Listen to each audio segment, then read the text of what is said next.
Good morning. सो ये हमारी 75 days वाली सीरीज़ है। ओके जिस क्वेश्चन में एक्सप्लेनेशन की रिक्वायरमेंट होगी मैं वहाँ एक्सप्लेन भी कर दूँगी।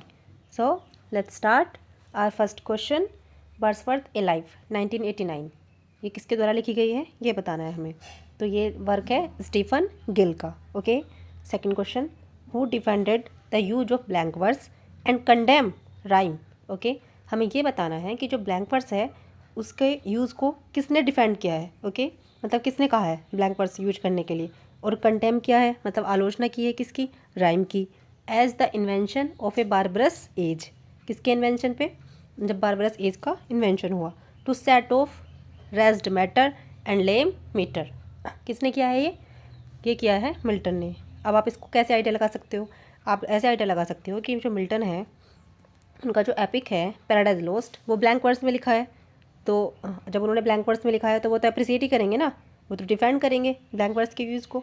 तो आप ऐसे आइडिया लगा के इसको याद कर सकते हो। Okay next question, so sweet was never so fatal I must weep but they are cruel tears.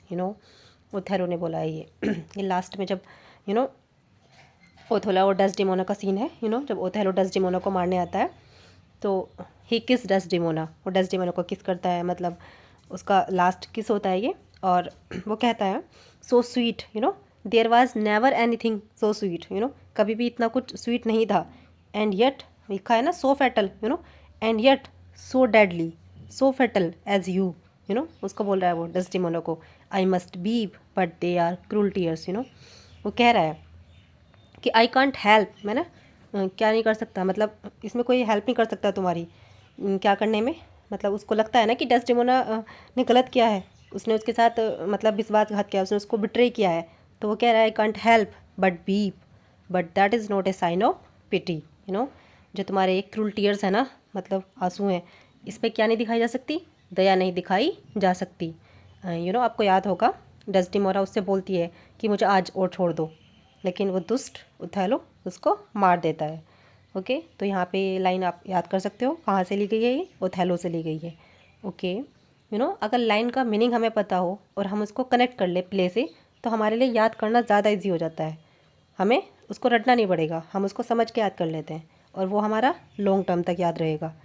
Okay next question, the kitten at play is written Y.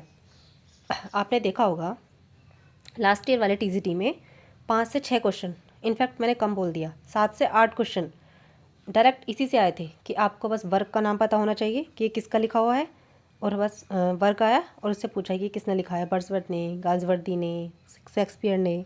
Okay तो हमने जो वर्ड्सवर्थ के पॉपुलर वर्क हैं वो तो सबने पढ़े होते हैं, है ना, डैफोडिल्स वगैरह, बट जो हमने कम सुने हैं उनका हमें एटलीस्ट अगर समरी भी ना पता हो तो नाम तो पता हो ना कि वो किस राइटर से बिलोंग करता है। तो द किटन एट प्ले जो ये पोम है ये बिलोंग करती है वर्ड्सवर्थ से। ओके आपको याद रखना है। Next question, England to free man, ये किसने लिखा है। इस तरह के work England to free man आपने देखा होगा, इस तरह के वर्क देख के मन में आएगा हमारे कि ये मिल्टन का होगा, बट ये गाल्सवर्दी का है, आपको याद रखना है, कन्फ्यूज़न ना हो। मिल्टन ने इस तरह के वर्क लिखे हैं ना, थोड़े रिवोल्यूशनरी क्रांतिकारी वर्क, बट जो इंग्लैंड टू फ्री मैन है वो किससे बिलोंग करता है, गाल्सवर्दी से। लिखा गया था ये 1914 में। ओके आप कन्फ्यूज़न ना हो इसलिए मैंने यहाँ मेंशन किया है कि England to free man belong to Galsworthy. Okay ये गाल्सवर्दी की पोम है, 1914 में लिखी गई थी। Okay next question, the greatness of Shakespeare lie in the range and depth of the sympathetic imagination, ये किसका स्टेटमेंट है।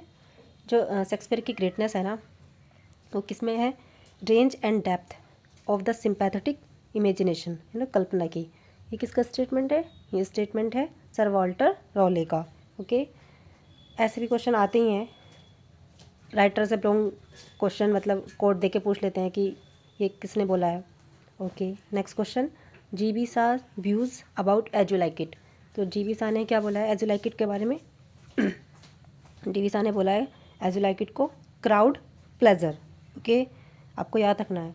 और सैमुअल जॉनसन ने क्या बोला है वैसे क्राउड मतलब आपने देखा होगा रोजालिन, काफ़ी सारी चार मैरिज हुई हैं इसमें एज यू लाइक इट में तो काफ़ी क्राउड तो था इसमें। और प्लेजर भी कह सकते हो आप, क्योंकि काफ़ी अच्छा प्ले है। समरी आपने आई थिंक पढ़ी होगी इसकी। और सैमुअल जॉनसन ने क्या बोला था इसके बारे में? सैमुअल जॉनसन ने बोला था it lacks of high artistry of which Shakespeare was capable. Okay, मतलब इसमें कमी है किसकी? हाई आर्टिस्ट्री की, जिसके लिए जो शेक्सपियर थे वो कैपेबल थे, लेकिन इसमें उन्हें कमी दिखाई दी। किसको? सैमुअल जॉनसन को। ये सैमुअल जॉनसन का मानना था। ओके, जो हिम है गॉड ऑफ मैरिज वो आती है इसमें, अपीयर होती है इन ए मास्क। ओके, मास्क में। एज लाइक इट आपको पता ही है, पेस्टोरल रोमांस है। समरी काफ़ी अच्छी है इसकी। और आपने पढ़ा होगा रोजालिन, लॉन्गेस्ट फीमेल रोल है जो हीरोइन है इस प्ले की, एज लाइक इट की रोजालिन, उसका लॉन्गेस्ट फीमेल रोल है शेक्सपियर के वर्क में। ओके, और इसका जो सोर्स है वही Thomas Lodge Rosalind. Okay okay, next. In 1769 the famous actor, अब हमें उस फेमस एक्टर का नाम बताना है जो had instituted a Shakespeare jubilee at Stratford upon Avon to celebrate Shakespeare birthday. Okay, Shakespeare के बर्थडे का सेलिब्रेट करने के लिए आपको पता होगा शेक्सपियर, आपको ये भी याद रखना है कि शेक्सपियर वाज बोर्न, कहाँ हुआ था उनका जन्म? Stafford upon Avon. You know, अगर मतलब ये आ जाता है कि ये प्रीवियस ईयर में आया हुआ है स्टेटफोर्ड अपॉन एवन, तो एक तो आपको ये पॉइंट मिल गया। ओके, और हमें ये बताना है कि जो फेमस एक्टर हैं जिन्होंने क्या किया था शेक्सपियर की जुबली को सेलिब्रेट किया था, टू सेलिब्रेट शेक्सपियर बर्थडे, तो वो किसने किया था? डेविड गैरिक ने। Okay okay, next question. The term, ये टर्म है एग्नोटोसिज्म। ओके, ये थोड़ा मिसटाइप हो गया, AGNOTICISM। इसको किसने कॉइन किया था ये बताना है। तो इसको कॉइन किया था TH हक्सले ने 1869 में। ओके, अब ये टर्म है क्या? तो ये एक व्यू है, या आप कह सकते हो एक बिलीफ है, मतलब इस तरह का कि जो एग्जिस्टेंस है ना गॉड की, मतलब उसको ना थोड़ा क्या, मतलब जो ये लोग होते हैं ना एग्नोटिसिज्म वाले, वो जो गॉड की एग्जिस्टेंस है ना उस पर बिलीव नहीं करते। ओके, वो उनका मानना ये है कि जो ये सुपर नेचुरल पावर है जो हम सबको वो कर रही है वो क्या है? अननोन है। ठीक है, उनको लगता है कि कोई भी एक ऐसा ह्यूमन रीज़न नहीं है जो कैपेबल हो क्या करने में, प्रोवाइड करने में एक sufficient rational ground to justify the belief that God exist. Okay, मतलब ऐसा कोई भी ह्यूमन रीज़न नहीं है जो ये बात प्रूव कर सके, जस्टिफाई कर सके कि जो गॉड हैं वो क्या है? एग्जिस्ट करते हैं। यू नो, उनका मानना था कि भगवान को तो मतलब आपको ही पता है, हमें ही पता है, किसी ने नहीं देखा, बट जो ये टर्म है एग्नोटिसिज्म, तो वो जो लोग हैं ना इसके जो लोग हैं उनका व्यू यही है कि वो नहीं मानते कि गॉड क्या करता है? एग्जिस्ट करता है। ओके, वैसे मैं मानती हूँ कि कुछ ना कुछ सुपरनेचुरल पावर तो होती ही है जो हम सबको क्या कर रही है, मतलब हम सबको लीड कर रही है। Okay okay, next question. Gobbo arrives with a present for Shylock, what is the present? Okay, last year ये क्वेश्चन आया था, लास्ट ईयर वाली TGT में, कि जो गोबो है वो शेक्सपियर के, जो करेक्टर है गोबो, वो शेक्सपियर के किस प्ले में आया है? ओके, तो वो आया है मर्चेंट ऑफ वेनिस में। यू नो, ये मर्चेंट ऑफ वेनिस की ही बात है। अब हम बात करते हैं कि जो गोबो अराइव्स पहुंचता है विद ए प्रेजेंट फॉर साइलोक, किसके साथ? एक प्रेजेंट लेके, एक उपहार लेके साइलोक के लिए। तो वो प्रेजेंट क्या था, वो गिफ्ट क्या था? ओके, तो वो था एक dish of dopes. You know, अब ये मैं इसका बैकग्राउंड बताती हूँ कि जो ओल्ड गोबो है, यू नो, ओल्ड गोबो की बात चल रही है, मतलब वो क्यों लेके गया था? यू नो, वो लेके आया था प्रेजेंट, एक बास्केट में रख के लेके आया था एज ए प्रेजेंट, किसके लिए? साइलोक के लिए। ओके, जो गोबो का बेटा था, मैं आपको गोबो के बेटे की बात बताती हूँ, लॉन्सलेट। ओके, वो सर्वेंट था किसके यहाँ पे? साइलोक के यहाँ पे, और वो भाग जाता है, उसकी साइलोक की नौकरी छोड़ के ना वो भाग जाता है वसेन्यू के पास। ठीक है, और वो अपने फादर से कहता है कि उसे ना साइलोक को ना एक गिफ्ट कर देना, एक रोप, एक रस्सी गिफ्ट कर देना, ताकि वो क्या कर सके, so that he could hang himself, वो खुद को ना लटका के मार दे, खुद को फांसी लगा ले। क्यों? क्योंकि उसे ऐसा लगता था कि जो हम भूखे हैं ना, मतलब हम भूखे मरते हैं, भूखे मर रहे हैं, वो किसकी वजह से मर रहे हैं? साइलोक की वजह से मर रहे हैं। यू नो, अपने जो मालिक था उसको, साइलोक को वो इस तरह का प्रेजेंट देने के लिए कहता है, मतलब वो गुस्से में कहता है ऐसा। क्यों कहता है? लॉन्सलेट इसलिए कहता है, मैं आपको बता चुकी हूँ, जब उसके यहाँ काम कर रहे थे तो उसे अपने मालिक से शिकायत थी, मतलब या तो वो पूरा मतलब वो उसको पूरा पे नहीं कर रहा होता होगा, तभी तो यू नो तभी तो वो कह रहा है कि मैं हम उसकी वजह से क्या कर रहे थे, स्टार्व्ड, भूखे मर रहे थे। तो इसलिए लॉन्सलॉट अपने किससे कहता है, फादर से। फादर कौन है, ओल्ड गोबो। और वो प्रेजेंट लेके जाता है किसके लिए, साइलोक के लिए। क्या प्रेजेंट लेके जाता है, a dish of doves. Okay, I think clear हो गया। Next question, Milton is not picturesque but a musical poet.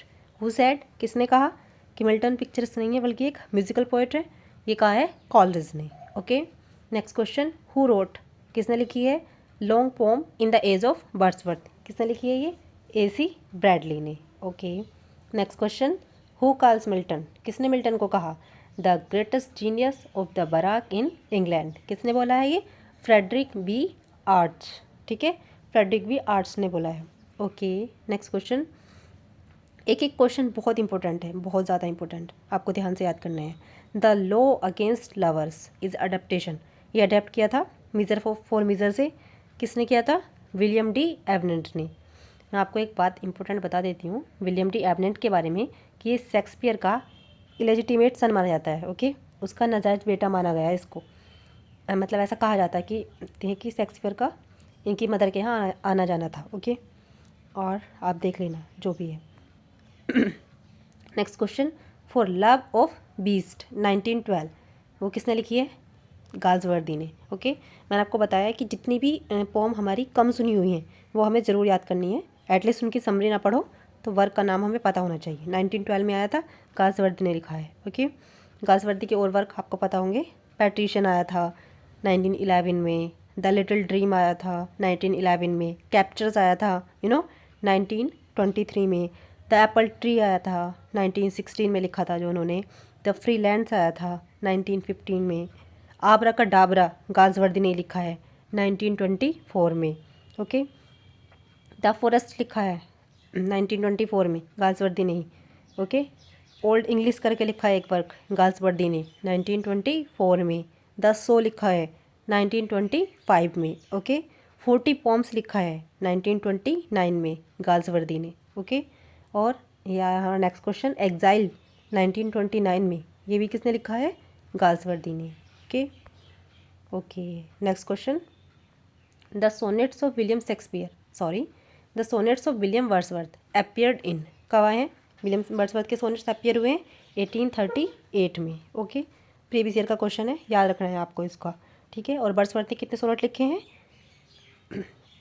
523। Okay, 523 sonnet लिखे हैं वर्ड्सवर्थ ने। Okay, which mythical figures appear in the wedding mask, Prospero, stage for Miranda and Ferdinand. Okay, कौन सी mythical figures appear होती हैं, एक wedding mask को आता है टेम्पेस्ट में, मैंने पहले भी बताया, इसको मेंशन कर रखा है वीडियो में। हमें ये बताना है कि वो जो वेडिंग मास्क है तो वो कौन कौन सी मिथिकल फिगर्स आती हैं। ओके, तो उसमें आता है सिरिस, आइरिस और जूनो। जूनो कौन है, जूनो है Roman goddess of marriage. Okay, Ceres कौन है, Roman goddess of agriculture. Iris कौन है, Greek goddess of rainbow. Okay, याद रखना है आपको तीनों का। Okay, next question, what do we see Miranda and Ferdinand doing in the play's final scene. जब प्ले का फाइनल सीन होता है तो मिरांडा और फर्डिनांड क्या कर रहे होते हैं, तो आपको याद रखना है, हो सकता है ये आ जाए, वो लोग चेस खेल रहे होते हैं। Okay, playing chess. Okay, the sun has been set is written by, ये किसका लिखा हुआ है, the sun has been set, Wordsworth, आप आइडिया लगा सकते हो, वर्ड्सवर्थ ने नेचर पे लिखा है, तो सन हैज़ बीन सेट, सन क्या है, नेचर का ही पार्ट है, तो सन अस्त हो चुका है।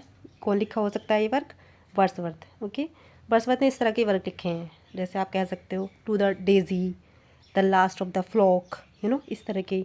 अच्छा, एक वर्क और है वर्ड्सवर्थ का, द मैड मदर, वो भी वर्ड्सवर्थ ने लिखा है।